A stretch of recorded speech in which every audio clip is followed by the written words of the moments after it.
Warning, the topics discussed in today's events are the perspectives and opinions of the ladies of Her View. Viewer discretion is advised. Happy Sunday, everybody, and welcome to another episode of Her View Podcast, What Women Really Think. It's your girl, Coach Tay, Media Maven. I'm Shawnee, your dating coach and self-love enthusiast. I am Ernie, your military wife coach.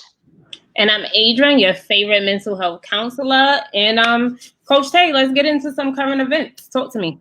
Yes, so I know some of you guys aren't basketball heads, but everybody definitely knows that this year started out rough with the passing of Kobe Bryant. And today is his birthday. So, I just wanted to take a second to acknowledge him and his legacy, and especially his daughter's legacy. I know not only for the basketball world was this a devastating event that happened, but definitely something that impacted more than just the basketball world. And it got me really thinking about legacy and what that means, and how important, like what we are doing in this world, and will it matter 5, 10, 15 years later? So what do you guys think about, legacy? I mean, honestly, I didn't start thinking about it until I got older, and I don't have any children left like at all. I'm like, wait, what? I'm like, wait a second. What did you do with them? Where did they go? Like, I don't know. I don't have any children, so like for me, it was very important to kind of leave my footprint somehow. And so that really inspired me to write my book, because the book will always be here after I'm like long gone. And so I think it's important that we think about those kind of things. It's like when people ask the question, how do you want to be remembered? Yeah. Right. And it's like you take a long pause and think about it. So have you guys thought about that? Like, how do you want to be remembered? Yeah. For me personally, I think you guys already know, like, being a mental health counselor has always been a passion of mine, because I just always wanted to help people. And that's just something that I really want to be remembered by. Like, I want people to know that I tried to help my people, right? Like, I don't care what else anybody else has to say about me, but as long as they're like, Adrian was like advocating for mental health services, advocating for her community, advocating so that we get the same respect as everybody else, I'm good with that. Yeah, I agree with that as well. I feel like because I'm a teacher, I want people to know that not only am I teaching like the next generation or what's to come now, but more importantly, like every year, I always ask myself, like, I just want to change one student's life, like one family's life. And if I could just do that one, then I'll be good. But then I think about the ratio of the amount of students that I have per year. And then it makes me feel bad that I'm always just like just one.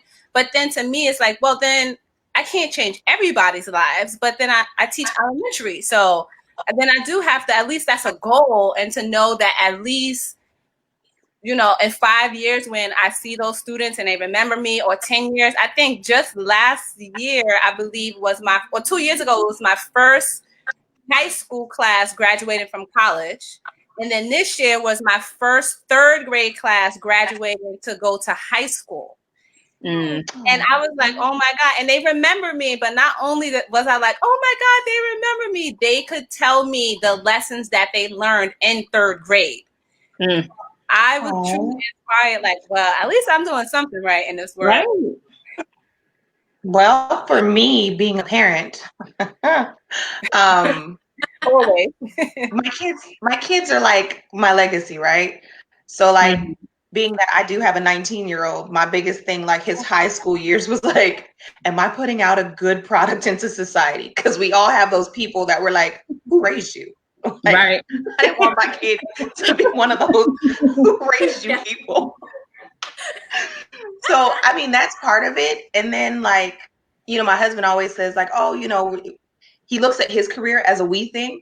And I'm always like, I don't want my tombstone only to say wife and mother. So then me paving the own way for my own things is like, no shade. Like, I love what you're doing and you're doing it for our family, but I don't want to be just the wife and mother. And I know some people get offended at that, but I want more. I started out on my journey wanting more. So, and not only that, I want I want to save the world. I should have been Miss America because I really do want like world peace and stuff. So You still hopefully my businesses will blow up Shuate and my legacy will be like helping people and like outreach programs and stuff like that. So yeah. Love that. Yeah, I love that. So also we're thinking about legacy, right? There were some main events and things that was happening this week with Tory Lanez and Meg and society. But so not specifically speaking about this situation, but unfortunately, I feel like Chris Brown's name has been joined into the conversation, right? So then he had this situation with Rihanna, but then I'm like, in his legacy, you know, with the artist that he's become now and what he used to do and how everything is kind of playing out now, like the question that people are asking is, will he always be tied into a situation like this? And would this then impact his legacy? And I'm like, yes, Ike Turner is still tied to it. Well, who was it? Ray Rice? Was it Ray Rice that beat up his girlfriend? Yeah. One of the football players. I think it was Ray Rice. He will always be tied. Like, unfortunately, that's just kind of the hat you have to live in. And I hope like he doesn't pay any attention. Like, that ain't none of my business. What happened between them? Their situation's not his situation. And in all these situations, we only get what they want us to know. We don't know what happened in these situations. Right. Unfortunately, that's just the hat he has to wear now. He will always be known as the little kid who danced like Michael Jackson, one of the greatest performers possibly of all time, and the guy who beat up Rihanna. Yeah. And I feel like the only thing moving forward to really do is just to be a better person. Like, it's not going to wipe away what he's done. It's not going to wipe away that situation, but show that you've grown from that situation. That's the only thing that you could really do. I agree. Like, so many artists, right? They do these amazing things, but it's that one bad thing, right? And then the media that we're in, right? They like to focus on those bad things. So it doesn't matter how many wonderful things they do before then or even after then, someone is always going to bring up that one negative moment, and that can be the only bad thing that they ever did in their life, but somehow somebody will always, you know, bring it up. So it's unfortunate, but like you said, like they definitely have to keep going and keep being a better person, just knowing that there's a small part of their life that is a little tainted, and you know, you can't dwell on that. You have to keep going. Yeah. But let's be clear too, the people that are usually talking about it are the ones who are doing it or having it done to them at home. So it's always a situation of, well, let me shine light over here so nobody really sees what you know, what's going on. Like, leave him alone. Mind your business. Like, it. Agree. Yeah. Mind the business that pays you. Well, that's what I think. You know, some people don't understand about the music industry. You know, everybody want to say meet me at the top, right? But then you have all the friends that's at the top. But then once you hit down, in any moment you have rock bottom. And then who is with you, and which the friends that are there with you, and how do they then cope with you being tied to that celebrity, for instance? So I think that, like you said, leave him alone. He done did what he did. You know, let the music go on, but I do feel like it will always be tied to him, but I don't think that we should punish him permanently for life for his actions, because we are not the man above and cannot make judgments based upon, we all, like I said, everybody makes mistakes, and we can't then be like, oh my God, this one person did this one thing and we wasn't even there and we don't even know the situation. Right. Yeah. So, like, in terms of paving the way, right, for the youth, do you guys feel like you had anybody in your life that kind of like paved the way for you? I think there's a lot of people, like, you know, your parents, your teachers, cousins, like stuff like that. I personally remember me going to camp every summer. I would go to camp in Queens, like with my aunt and my cousins, and we would go. And that's where I learned about Kwanzaa. You know, and I'm like, when else would I learn about, you know, the 7 principles of Kwanzaa and all the other stuff? So that's something that has always stuck with me, and people are always shocked, like, oh, you know them? Like, you practice them? And I'm like, nah, but it's just something that...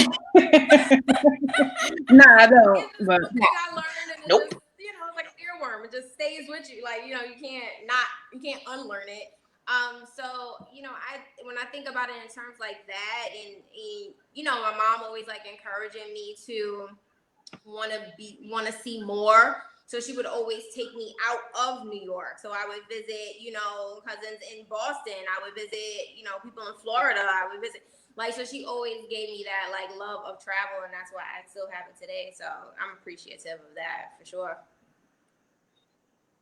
I'll say there was nobody that like paved the way for me. I think that's why it's so important for me to do that for my children. Because like everything that because I was on my own so early, everything I learned, I kind of had to learn from trial and error. So it kind of was like, okay, I didn't have this done for me, so I'm going to do it and make it so normal that my kids will naturally do it because it's what they've seen their whole lives. right. Yeah, I want to read a few comments that we have. Angela saying, hi, ladies. Got y'all this week. She's joining us. And Rhonda, she said, he made a mistake as a kid. Let him grow as a man. And the reason why I wanted to read that comment, because, Adrian, when you said paving the way, right, it really made me think about what type of role models I look towards. And then it shapes role models that I am. So some of the things that I look for is, when a person makes a mistake, how do they handle it? Right. I think that unfortunately we tend to look at role models as people that are perfect, and we don't see any mistakes. And then we grow up to thinking that if we fail, then it's the end or be all world. Because I did the same thing, like you said, Shawnee, going to summer camp. You know, I went to summer camp and then I traveled in private school. But then once I got to college, there was so much pressure that I felt that was on me to be so perfect that I didn't really, I want to say, have that role model that said make mistakes and then be able to bounce back from it. So for me and my paving the way for children, it's a lot easier for me to make mistakes in my classroom. And I'm like, look, y'all, I done got that word wrong, but you got to keep it going. And, you gotta and then being that example, because they'll pinpoint it out. So it's a job that they will easily pinpoint your mistakes before they celebrate your successes. And so I want to be able to show them that you can make a mistake and bounce back from it and still be the authentic person that you are. Yes. I mean, for me, I kind of feel the same way as Shawnee. So I had people around me, and I've been places, I have family. And if you guys didn't know, like the audience, like Shantae is my cousin. So she's one of the people that I had to look to. So when we talk about paving the way, it's like cousins like her who like went off and went to college and did those things that when I was younger, I was like, oh, Googling, like, how do I get to the college that Shantae's staying at? Or how do I become an event planner? That stuff that she did. But I also had community around me, right? And one of the things that I did when I was younger was I danced. And I went to a dance school. I did this. So so I went to a dance school, and that was important for me too, because I know that it was a safe place for me to go, and someplace my mother didn't have to worry about, right? Like, you have these people, you know, they say it takes a village to raise a child. So you have these people who is pouring into your children, and it's necessary, right? Because she knew that when I went through that, they weren't, you know, harming me, abusing me. She knew that they were going to correct me when I was wrong. And in the long run, these people became family to me. So I think, you know, having stuff like that in your community is like super important. And super important. I'm reading the comments, and it's just I know. So today we have a guest with us, right? Jaivon Martin, and his mom was actually the one who owned the dance school that I went to. So we're gonna bring him in and we're gonna talk to him. So let's add him in, Tay.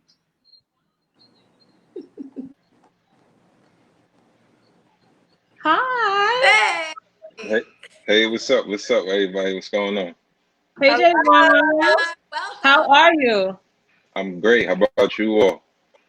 We're good. Cool. So, Jaivon, introduce yourself. So my name is Jaivon Martin. From Queens, New York, born and raised. I run a basketball program, a mentoring program from young boys. I'm a New York City correction officer. That's my occupation. I'm a big brother figure, father figure, uncle, coach, CEO of my organization. And I'm just happy to be here joining you, ladies. Thank you for having me. Thank you so much for joining us. Thank you. We're so excited. So I'm to understand you have 28 hours in your day? It feels like I have 32 hours. It feels like 32 hours in a day. But I'm able to squeeze everything in within that 24 hours. It's hectic, but for the most part, I have it under control. I kind of plan hourly now. I used to plan like weekly, monthly, weekly. Now it's like an hourly thing. Oh, wow. You know what I'm saying? Wow. Yeah. So, yeah, pretty busy. Jaivon, who or what kind of like inspired you to become like a mentor, to start the basketball program, to just be so involved with the youth? So as you mentioned earlier, my mom, she ran a dance school. My grandmother askew dances, and I was pretty much born into that program. You know what I'm saying? Like I actually danced up until I was about 19 years old. I still got moves too. I don't want y'all to think that I don't got. You know what I'm saying? We gonna have to You feel me? When outside Need you to zoom out. I'll invite you guys to one of my events and I'm gonna show y'all some moves. You feel what I'm saying? But so my mom, she operated the dance school that I was involved in. When I turned 9 years old, 10 years old, I didn't really have an interest for dance that much anymore, and I started to lean towards basketball. And that's around the time when my father started the basketball tournament called Almighty Force. That started in 1991. It was in honor of one of their friends who was killed, and they had a memorial tournament for him 1 year, and it was so successful that they continued to do it every year following that. They started. They started with just adults, and then they started to realize the neighborhood was changing, and that young people needed something positive to do, something constructive to do. So they created the league for high school, middle school, and elementary school age kids. The tournament grew. It turned out so big. We had teams travel from all over the world to come and compete in our park, Ajax Park in South Jamaica, Queens. That's off the Van Wyck Expressway and 116 Avenue. So with those two, my parents, watching them giving back to the community my entire life, I kind of felt like it was something that I was destined to do. And that's what I began to do. I followed in their footsteps and stuff like that. And I say when I turned, because I was always involved between both the dance school and the basketball program. I would sometimes be the curtain boy. You know what I'm saying? I'd be opening up the curtains for the dances. Sometimes I had to host. The event, the dance recital and stuff like that. And then there was times when I would be in the park, I'd be flipping the scoreboard or keeping the stats and stuff like that, and communicating with the different coaches. So again, watching them, both my parents and then my grandmother, who worked in the school, who volunteered in the school, PS 155, right across the street from where she lived. It was like this is something that you have to do. Like it's not even an option. You know what I'm saying. And I was doing it without even realizing that I was doing it. I started coaching when I was 13 years old, and I continue to coach up until I'm still currently coaching. You know what I'm saying. So I have kids who I coach, so I'm like a year under. Well, they're like a year under me. They're not kids anymore. They're adults. They have kids that actually but the kids that I coach are now grown adults, and they're bringing their kids to now play for me. You know what I'm saying? So that's what pretty much inspired me to become what I am currently. and why I give back and stuff like that. Yeah. That's dope. Yep. Thank you. Very few people can have a speech. We're like, really? Yeah. Dawn said, "What an amazing thing you are doing for your community! Awesomeness." Yeah. Say it again. Sorry. So I'm just reading some of the comments. Dawn said, "What an amazing thing you are doing for your community! Awesomeness." Oh, yeah. I appreciate you. Thank you, Dawn. Thank you. Thank you. He's so humble. He's like, Right. I So one thing that I noticed while we were talking, Jaivon, is that you said like the community was changing, right? So what Yeah. advice would you give to the children who felt like, I'm not gonna go play basketball, I'm gonna go sell drugs because I'm getting money that way or whatever? Like, how did you try to bring them in and be like, no, this is a better route? Like, come over here, come under my wing. I'm gonna show you how to, you know, be legit and how to just stay focused on what really matters.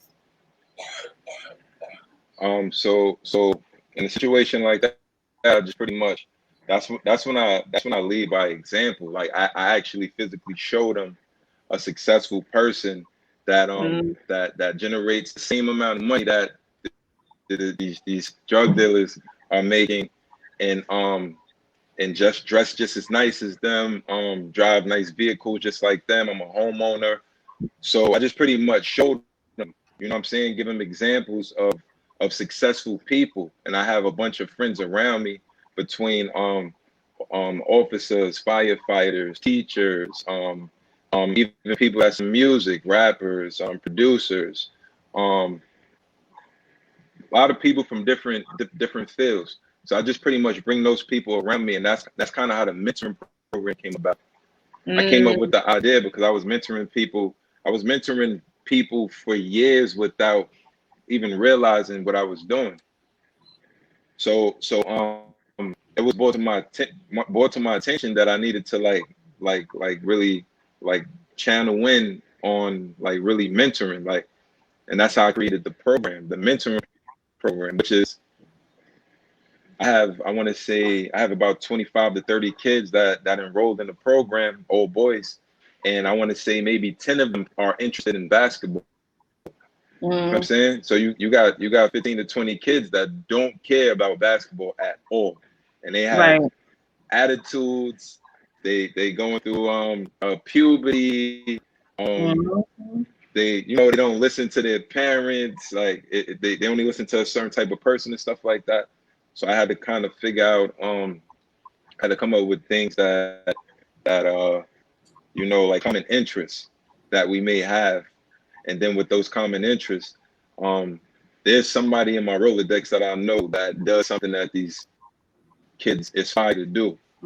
So I would just simply give them a call and ask them to come sit down with us for 30 minutes to an hour and let them just ask them a bunch of questions. I let the person share their journey. I let them share their journey so that they'll know that they come from the same communities that they come from, and dealt with all the same adversities that they're going to be dealing with, and how they were able to succeed. And that's pretty much what I do in instances like that. I mean, like I physically show them a person. If it's not myself, I show them a person or people who are actually successful from doing things that they like to do. You understand? And that's how I went about doing that. So let me ask you, like, when you're dealing with like all these kids, right? You obviously are dealing with their guardians and parents, so you're meeting a lot of the adults who are raising them or whatever. Like, what happens when you meet these adults and you're kind of like, wow, you are not a good person to be in this kid's life? Like, how do you encourage, like, what kind of words do you tell this kid to make them want to come back? Like, what's an example of some kind of like motivational speech you could give the kid to encourage them to come back? Because I know sometimes there's a lot of kids who have bad homes and they're like, they don't know what to do. Right. So the cool thing about that, well, not cool, but the real thing that I respect about that is I have some gentlemen who know they aren't right. They know they're not right. So they bring their children to me because they know that if they're next to me, I'm gonna make sure that they do the right thing. You know what I'm saying? Because let's be honest. Like, we all know somebody who's not doing the right thing. Right. Right. We all know people that's not doing the right thing. So I know a lot of people, too many, and and not all of them are doing the right thing. And a lot of them, they know they aren't. So they'll bring their children to be a part of my program. They'll drop them off and leave them. I had a situation where a mother actually told me, he's yours. You know what I'm saying? Like he's all yours. Like, you treat him like he's yours, do whatever you want, this, that, and the third. So motivational things that I would say to them is, first, I refer to all of them as champs. Short for champions, because they're all going to be champions in some way, shape, or form, with whatever they decide to do or aspire to do moving forward. Or I refer to them as future leaders, because they are our future leaders. So I'm constantly saying encouraging things to them all the time. I constantly encourage them, and I just remind them and let them know that Almighty Force Basketball is not just a basketball program or mentoring program. You know, they always say, like, it takes a village to raise a child. Well, Almighty Force is the village. You know what I'm saying? You got tons of parents who they carpool. They will, your kid can't get to or from a basketball game. They'll see to it that kid gets picked up and dropped off. You have situations where, throughout this pandemic, we have some people who are in medical staff.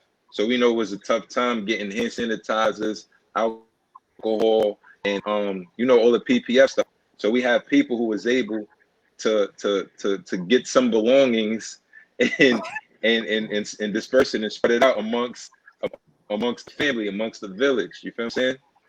So I just pretty much let them know that they have any problems, any issues, concerns that they want to talk about, they want to discuss, that my line is always available to them. But not only is my line available to them, you have men and women just like me within my program that's accessible to them just like me. So even with them living in a not so good condition, or not having a positive figure around them, they're still able to spend a majority of their time with people who are positive.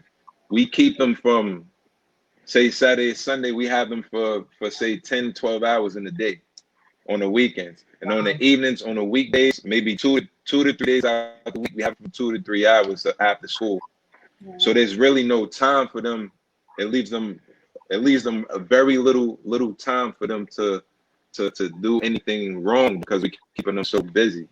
Right. You know what I'm saying? So I feel like that's one of the things that worked for me as a young person.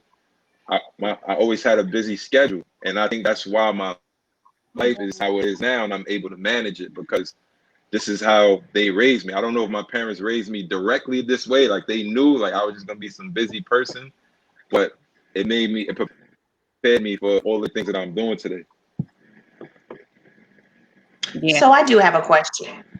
We have we've now just found out that you've been mentoring basically and coaching since you were 13. So is there that one kid that has a special place in your heart? I mean, you don't have to say their name, but is there like that kid or that situation that like stays with you forever, or is just like, that's my all-star? Like, if I want all my kids, he's the prototype. Like that kid, he went from here to here. Or I have so many.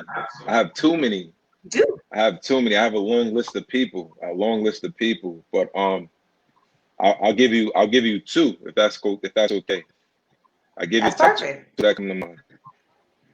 All right, cool. So part of my mentoring program, and I have to get into this before I explain why this person is the first that comes to mind. Part of my mentoring program, when the pandemic began, I started to do things virtually, and I needed to keep the kids engaged and interested. So I had to come up with ideas in order to keep them interested. So I started creating these little contests where I would announce the winner on Instagram Live and stuff like that. So the last contest that I had, it was an art contest, an art expression contest. I had like 10 kids that was involved. 16 kids was involved, and the top 2 was able to receive some change, and one of my ball players made a nice contribution to the amount of money I was able to give to a winner. So now I'll talk about him a little bit. I met him when he was 8 years old. His father brought him to me and told him, and he was 8 years old, and I was probably like 17, something like that, 16, maybe 17, something like that, along that age. And he brought this kid to me. He's like, "Yo, I'm gonna send to play for you." And I'm like, "All right, cool. Well, we'll put him on the team." You know what I'm saying? And when this kid started to play, I noticed that he was a little advanced to be 8 years old. So I would never let him play in his age group. I always let him play like 2 age or 3 age groups above.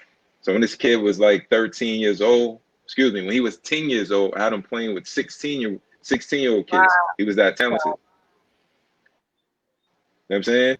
So he has an interesting journey that I just recently had him over a Zoom call with the kids so he could explain to them. And he's a kid that went to what high school did he go to? He went to South Dakota. I'll say what college he went to because that's most memorable to me. He went to South Dakota University. I took my son to go visit him at South Dakota, and on the way of getting there to the hotel, he has like billboards of him. You know what I'm saying welcome to South Dakota and stuff like that. I realized how much of an impact he had on the community. Wow. He transferred from that school and ended up going to Georgetown University. And Patrick Ewing, the former New York Knicks legend, recruited him to come to Georgetown University to play basketball. Wow. Wow. Wow. I was like, He's currently a professional basketball player. I recognize that name. Yeah. So this kid, he's a professional basketball player overseas currently. Professional basketball player overseas.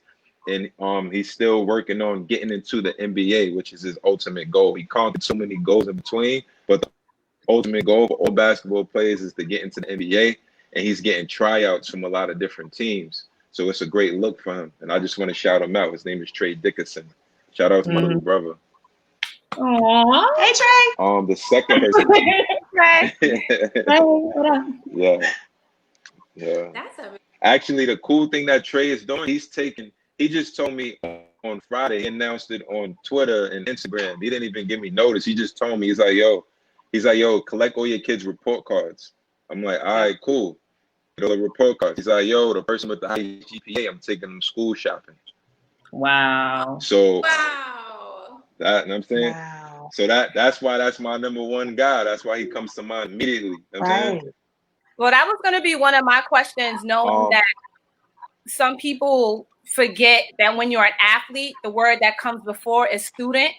And I'm a teacher, and when I was teaching high school, I was teaching junior English, and some of them, the majority of them were athletes trying to get into college, and it was very hard for them to see that they needed to go to school and get that education in order to play a professional sport.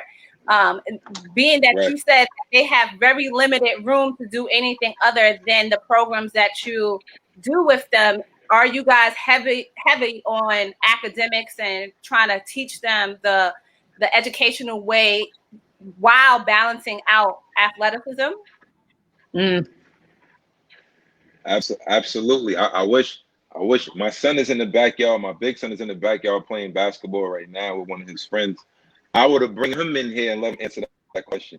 Because when it comes to school, when it comes to schoolwork, I don't play with it. It comes before any and everything. There's sometimes where we're scheduled to have a practice and the kid may not have finished his homework. You don't get the practice until you finish. So you can do your homework while we practice. And when you finish, you can join in. But until then, there is no basketball.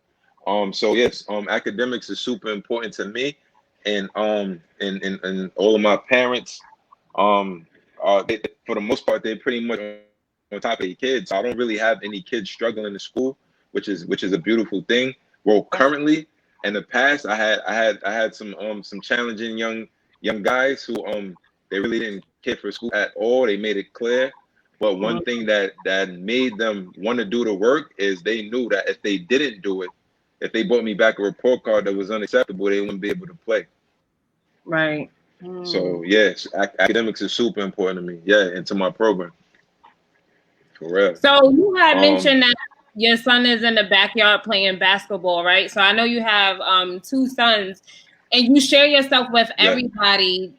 Do they ever feel like that? Like, I need more of you, or are they okay because they know that you're like big for the community? So they're like, you know what? I understand. Like, Dad has to mentor this guy and that guy, or do sometimes they feel like, Dad, I need you for a full day to myself only. That's what Sundays are. Every Sunday is my son's day. We don't. I hang out with them. We're either playing video games, or I would be in the watching movies in the back with them, or just kind of like hanging out and stuff like that. So yeah, they absolutely get their time. My big son, he doesn't stay with me. He stays with his mom. So I get him on the weekends. You know what I'm saying? So being a father that gets the big son on the weekend, he wants to hang out. He's always like literally under my armpit and stuff like that. And my little son, I have him with me every single day. I mean, and every single day I'm with the little one, and they pretty much participate in every single thing that I do. So it's like they're getting mentoring 24/7, and they understand that there's some children that don't get this opportunity. They don't have positive male figures, or they don't have a big family like we have. So they understand it, and I kind of feel like they're with it. They're 1,000% with it. You know what I'm saying? Like, I never, at no point did I ever get any vibes where they were like, I didn't, I don't like the fact that I don't get to hang out with my dad that much. But I never got that vibe. Actually, my son is back there with one of his friends, who I've been mentoring. He's been around me for about 6-7 years. You know what I'm saying? He comes from a single parent household. His mom takes care of him and stuff like that. You know what I'm saying? So yeah, like, and they're always more than welcome to come to the house. You know what I mean? Like, between my wife, she'll cook something for them, or I'll cook something. I'll get them some Uber Eats, or I'll let them walk to the store. So yeah, they don't really mind it. They actually like the fact that they get to have their friends around them. So it works out for them. That's amazing. So you're everywhere all the time, and I'm wondering, do you know how to relax for you? Like, what do you do? What's Jaivon time? Like, where's the me time? How do you recharge so that you can continue to be there for everybody? Because it's like you're just like a robot, right? It goes back to me saying, like, how I plan. Like, I started to plan hourly. You know what I'm saying? Like, literally, like, I have calendars in almost every room of my house. They're synced to my iPad and cell phone, and I get these alerts that reminds me, like, hey, like today we're gonna celebrate my nephew who I also brought up, who just turned 21, Khalid. So we're gonna celebrate his birthday today. So immediately after this, I will go hang out with him, let him pop his first cork with me. I know he's probably been doing it already, but we're gonna pop it. We're gonna pop a cork. You know what I'm saying? And then we're gonna have a cake and stuff like that, celebrate him and my sister. It was her birthday too. But yeah, I pretty much as far as me time, I schedule it. It's weird. I schedule it. Like, I've been on vacation for work for 3 weeks. But just because I was on vacation from my job, my career job, well, I call it my part-time job, because my real job is the community work, right? So Right. I got to sleep late. Like, every single it was like amazing. For the first week, I couldn't sleep with them. I was just like up, You just staring at the ceiling. So I'm like, yo,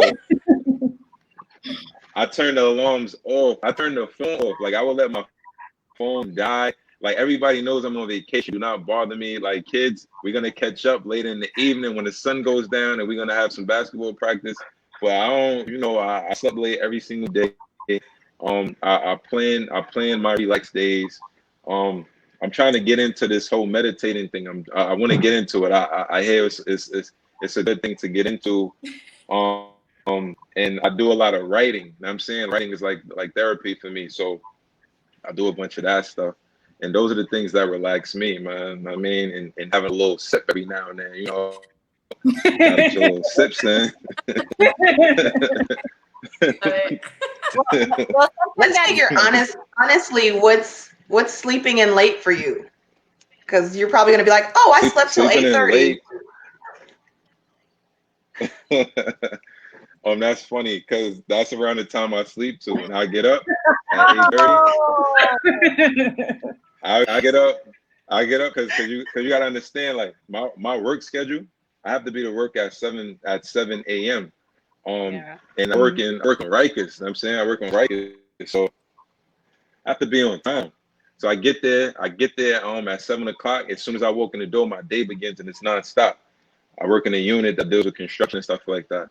So it's really hard to sleep late. So what I've been doing is I would usually get up at 6, but I would get up at 8. So I would sleep in for 2 hours. So I get up, I go for a run, I eat, and then I'll knock out to like 11. I'll knock out by 11. I wake up at like 3, and then I would start my day while I was on vacation. You feel what I'm saying? On a regular day, like it's so packed. Like if I had to work, like say we have basketball practice 2 or 3 days a week. So if I work Monday through Friday, say Tuesday, say Wednesday and Friday, I'm having Wednesday, Friday is basketball practice. Then I have Saturday morning, I have basketball practice at 8 a.m., the mentoring program at 11 a.m., and then I start my day.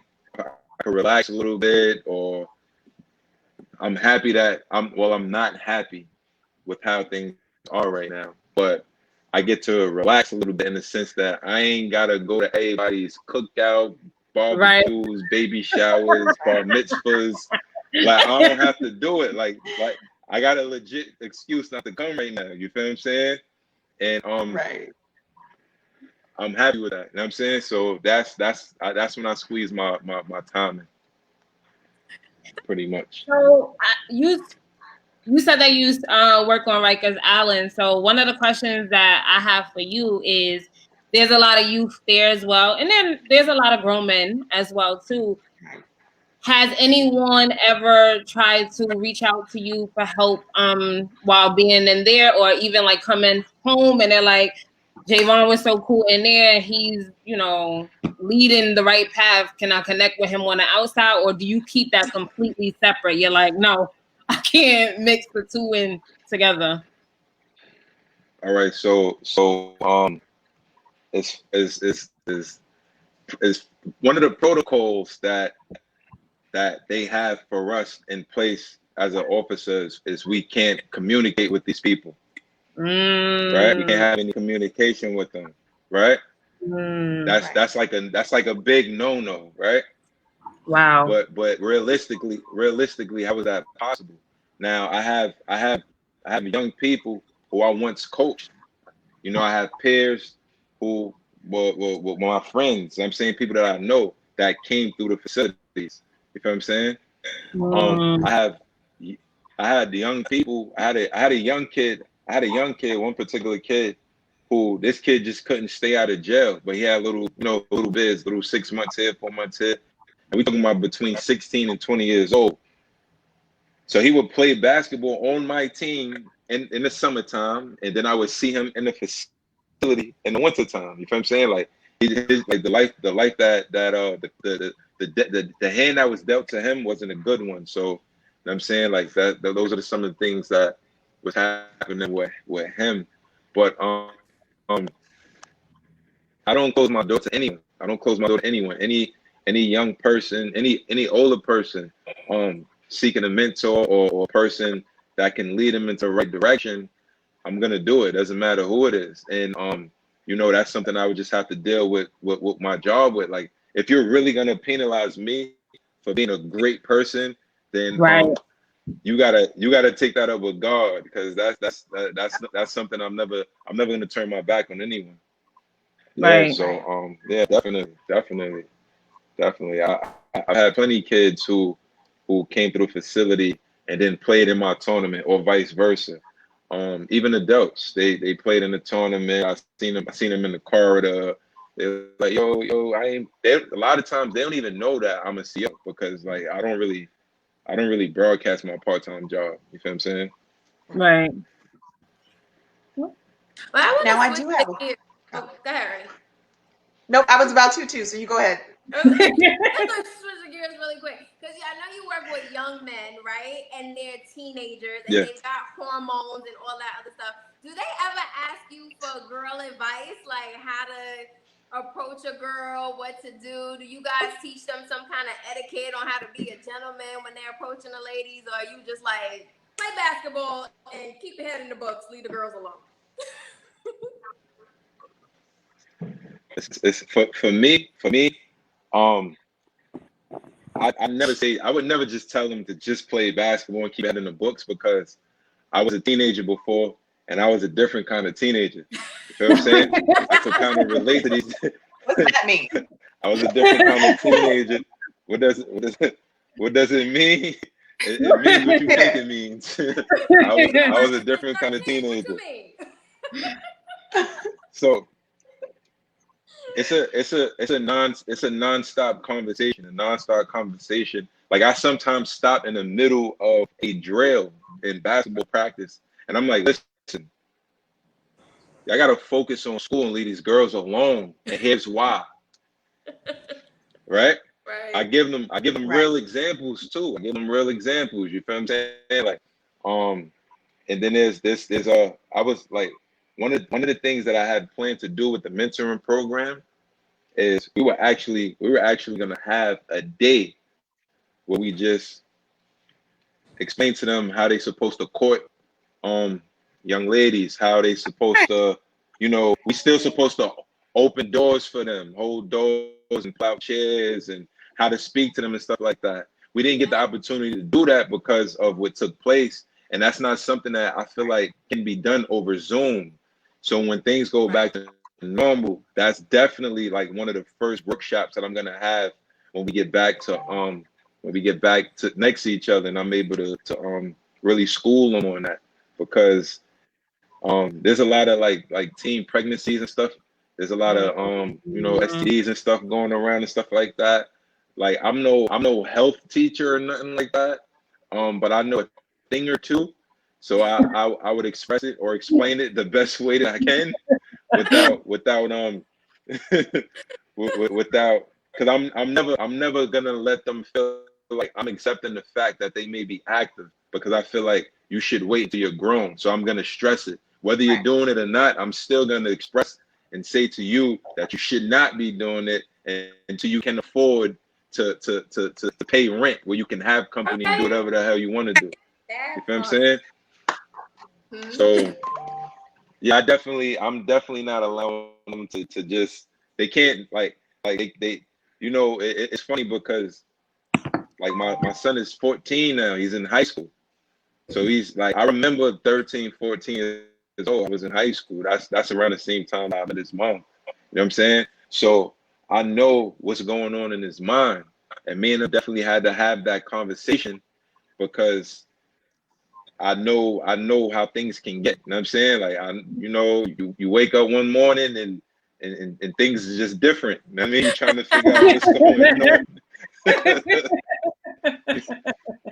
You're trying to figure out what just happened. Like, why is this happening to me? Like, yo, listen, kid, it's normal.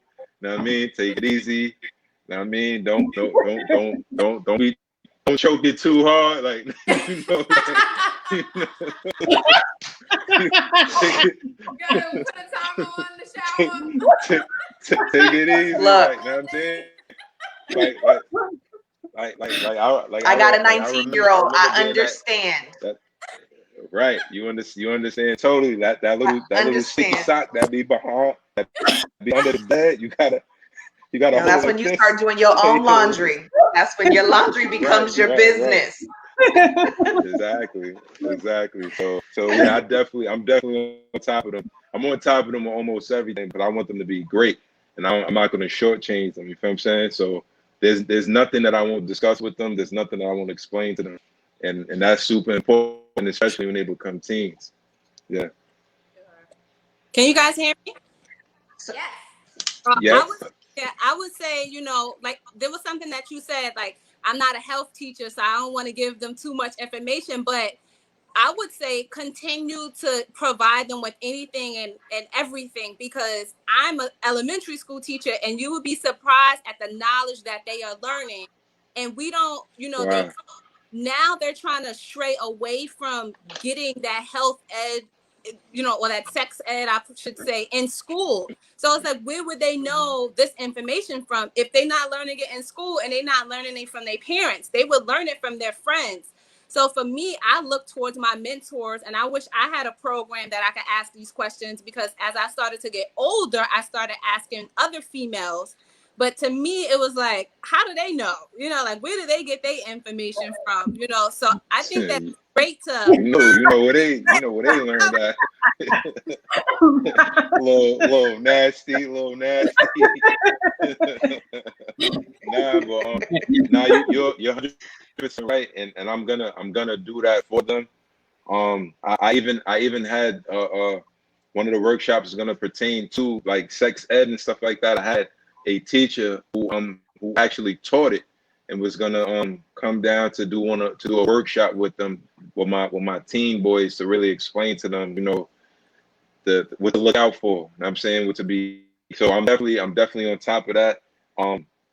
And you're right. I'm not gonna stray away from it. You know what I mean? It's just sometimes it's like, and then a lot of young boys that they don't have father figures. You know what I'm saying? So I gotta take on that. I gotta take on that role. So in the event that I have to take on that role, I'll do it. But if you have an active dad, and I have a conversation with the dad, like, yo, listen, your son is da da da da. You know what I'm saying? And then dad will say, oh, he will probably say like, yo, he's probably more comfortable expressing that to you. Yep. So it's fine. So I get the permission from the parent before I have a conversation with them about anything that I feel like their parent should be telling me. You know what I'm saying? Right. Because I don't want to hear none of that funny business. Oh, this coach that nope, not me. We don't play that. Right. We're not playing that game. Nope. So if we're gonna switch gears again, all right. After talking to you for this little bit of time, I can understand why one of your titles is Man of the Year. But I kind of feel like there need to be like a Man of the Universe kind of thing, because you out here, you in these streets, okay? Heavy. That's what I was trying to tell him. I was trying to tell him that. Man of the Universe. My name is Ernie, and I approve this message, okay? So, man, with I'm that, jacking that. I'm putting that in my bio. But what does that feel like? Like, how is that title like brought to you? Like, who calls you and says this, and what's that all about for people that don't know what that encompasses? All right, so there's a group of women. There's a group of women that have a group they call Circle of Sisters, or something like that. Yes. Yep. So they have a brunch every year where they name a Man of the Year or Woman of the Year or Organization of the Year and stuff like that. And when I found out that I was nominated or in the run to be that, I was just happy that I was acknowledged for it. You know what I'm saying, like, just like you lovely ladies acknowledging me right now. I appreciate this. You know what I'm saying? Because like sometimes you work, you do a lot of work, and you don't really realize that you because this is something I was like born to do. I feel like, so I don't really pay attention to like accolades, anything like that. But when she actually told me that I was the Man of the Year, it just like it did something else for me, because I'm already like a super confident person. You know what I'm saying? Right. like super confident. Like it's like some, you know what I'm saying? Like some people might call it cocky. They might call it cocky, but you know, I try. So you float. I do You my don't best walk to. any longer. You just float around. I'm just out here just gliding. I'm just Gliding. gliding. I'm just out here gliding. You know what I'm saying? I'm just out here. So so when I got the award, it was dope for me because it was during like kind of a tough time for me. I had tore my ACL and I had to have ACL reconstruction surgery. So I had to sit down literally for almost 2 years. So I had just got back on my feet literally when this lady announced this to me, and I'm like, wow, like I put in a lot of work. I know I do. And even when I wasn't supposed to be out there coaching, I'm on my crutches, I got my cane and stuff like that. I'm out there. And I'm like, wow, like they really respect what I'm doing. You know what I'm saying? Like, so it just for me, it was just like I kind of know, and I said I'm a super confident person already. whether they was gonna give me that award or not, that's already my title. You know what I'm saying? Like that's how I felt like that already. So whether they was gonna give me the award, like I already felt like, I'm the man of the year already. Like, you know what I'm saying? But once they gave me the award, it was crazy. Like I took mad pictures with it. I was walking around holding it. I put the seatbelt on and drove. Not me. We drove around the community. You know what I'm saying? So it was a great feeling. You know what I mean? But another great feeling was literally 2 months behind that, I received another award from my union. Called and the award was Pillar of the Community, which was another big award. You know what I'm saying? It was huge. And from that award, then they had set up an interview both with New York 1 and both Pix 11 that it never went through. So New York 1 wanted to give me New Yorker of the Week, and Pix 11 just wanted to do a story on me. They just wanted to kind of hang out with me for the day to see what the day was like with me. You know what I'm saying? For whatever the reason is, it never happened. You know, it didn't happen, and I'm not pushing for it to happen because I feel like when things are meant to be, it will be. Right? I don't need the whole entire world know, even though I'm not ashamed of my job and what I do, I don't need the entire world to know that I am a correction officer, because we know there's people in the world that hate correction officers for no reason. So being on New York 1 or Pix 11 with that would have put me on every TV screen throughout the boroughs. Right. And I travel everywhere. So, you know, like I kind of felt like, I mean, when I really thought about it, I'm like, wow, like to be acknowledged for those things, it was pretty huge for me. And to have those titles given to me by people who's observing, it meant the most to me. And it just made me step my game up even more. Yeah, it just made me step up more. What would you say in terms of like friendships? Because obviously it seems like everybody wants to be around Jaivon. Everybody wants to, roll with your crowd. But then you also have some people. I don't blame them. We get it, Jaivon. I love you. I want to be around you. But I love you and I miss you too. You know that. But like, what would you say in terms of like, have you lost friends because some people are jealous and they're like, Jaivon is shining and I don't like that. Like all the attention's always on him when we go out, or most of your friends like respect it, or you've lost them. So I lost tons of friends, and those people you can't really call them friends. You feel what I'm saying? Like they wasn't down with you for the long haul. So those wasn't never my friends. I would never refer to them as my friends. And I got a song out right now, right? On iTunes. And on my song, I said on my song that I don't have no friends. It's nothing but family around me. So if I don't consider you my family, then you can't even get next to me. I gotta protect me. I gotta protect me because I'm responsible for a lot of people. You know what I'm saying? Like a lot of people look up to me. They need me there. and I know that. So I'm gonna protect me from my family and for the people that I consider my family, because I don't got no friends. I ain't calling nobody my friend. You either my family or you my coworker.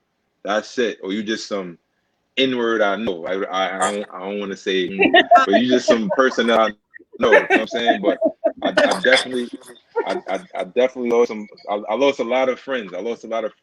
I gained a lot of friends who I made family, who I made family, and I come to find throughout the process of making them my family that they didn't eat. They like what I'm doing. They love what I'm doing, but I kind of feel like they wish it was them in that position. You know what I'm saying? So you get that kind of that suckerness, Mm-hmm.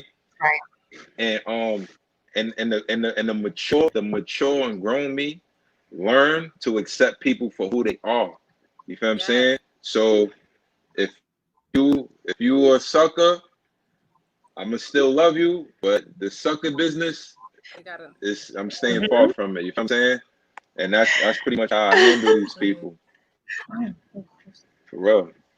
Because I gotta start saying look, something. Adrian, you know me a little bit. I was a little wild. Like I didn't know how to respond to sucker business. Like I responded to it like way differently from how I'm doing it now. So for that reason, for the reputation that I built growing up, a lot of people understand like, yo, like he's still hood. He's Jaivon, but hood is still around. You know what I'm saying? That's why it's in parentheses now. I'm so hood's in parentheses now. It's in parentheses now, because I want them to know he's still around. Okay. Well, we definitely appreciate your transformation, because I think that some people go about life, especially the youth, with seeing it only being one way. So being real and being authentic. I agree with you said with the friends. I got to use the word sucker too. I like that. If you're going to bring that back, sucker mentality, we don't want that over here. But before we go, I do have a game to play before we exit, and this is for everybody. Okay. So I know that you're very heavy on basketball, so these are basketball questions. So on a scale of 1 through 10, how well versed are you in basketball movies? Basketball movies? I'm Big 10. Okay, Big 10. Okay. 10. So this game is called either or, meaning that you have to choose which one you would prefer out of the other. So we're going to first start with Like Mike or Space Jam. Space Jam, big time. Space Jam. Space Jam. Space Jam. 2, we're going to go with White Man Can't Jump or Joanna Man. I'm definitely going with White Man Can't Jump, because I don't even play that. I don't play that. I mean, no disrespect. I know, you got to be politically correct. You got to be politically correct. So I'm just going with White Man Can't Jump. Okay. I'm going to follow with White Man Can't Jump too. I like that. White Man Can't Jump. So my next one is He Got Game or Above the Rim. Oh, that's a tough one. He Got Game. Oh, same here. He Got Game. I don't know. Above the Rim. That's what I'm like. Yeah. Above the rim was like a Sunday morning for me a few years ago. Like, you know what I'm saying? Like, I like the story behind He Got Game. The dad and all of that. I'm going He Got Game. Yeah. And last one is Coach Carter versus Love and Basketball. Damn, Coach Carter. How you gonna do that? Love and Basketball. How you gonna do that? How you gonna put those two together? All right, so listen, I love them both. I'm gonna say that. All right, I love them both. But I feel like, all right. I have to say,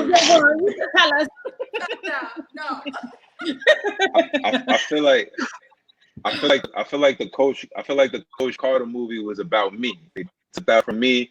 They made that story about me, so I'm going with Coach Carter. Okay. He did say he was confident. He Right? did. End of the year. That's a fact. Yes. So Well, Pillar of I the just community. want to say thank you so much, Jaivon. I love and appreciate you. Thank you so much for coming on here and talking to us today.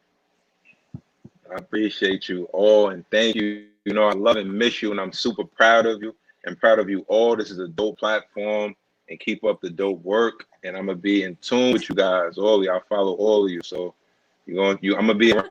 You know what I'm saying, you ain't gonna just leave me out there in the cold. I'm around. Well, Thank before you go, can we get you to spotlight everything that you're doing, whether you want to name your Instagram, how people can find you, Right. how, like, let the world know how they can reach out and get some of your dopeness. Okay, cool. So I want to say maybe a few months ago, I changed all of my social media handles to my real name, because it's easy to find. I don't want to be referred to as Hood anymore. I would like for people to refer to me as Jaivon, so I could be reached on Facebook, Instagram, Twitter, Snapchat, J as Jaivon, my real name. As far as my basketball program, we have a page that's operated by one of the coaches. Is Almighty Force Basketball. That's Instagram and Twitter. And then for the youth development program, it's amf.youthdevelopment on Instagram, and that's how we can be reached. We post all the updates, all the things that we're doing between contests, between highlights from basketball games, events and things that we have coming up. And yeah, that's all the different ways that I can be reached, or my organization could be reached. all right, yes, and please make sure you guys follow and like the Herview page. We're gonna be posting all of his information on there, so you can follow him and you can follow us to get any information. For I see it in the comments, people gave you a lot of shout outs, but also people wanted to know how they can get involved. But one way you can get involved is by following the Herview page, as we're gonna blast all of his information on there this week. Make sure you watch us on YouTube. Make sure you listen to us on Apple Podcasts. We are also on Spotify and all of the other social media networks. And thank you guys for watching Herview. We can tune in next Sunday, and we'll see you soon. Bye. Bye. Later, y'all. Thank you again. Thank y'all for tuning in. If you like what you heard, don't forget to like, comment, and subscribe. Also, click that notification bell so you will be notified at every time we drop a new post for you. Thanks for tuning in to Herview. Bye.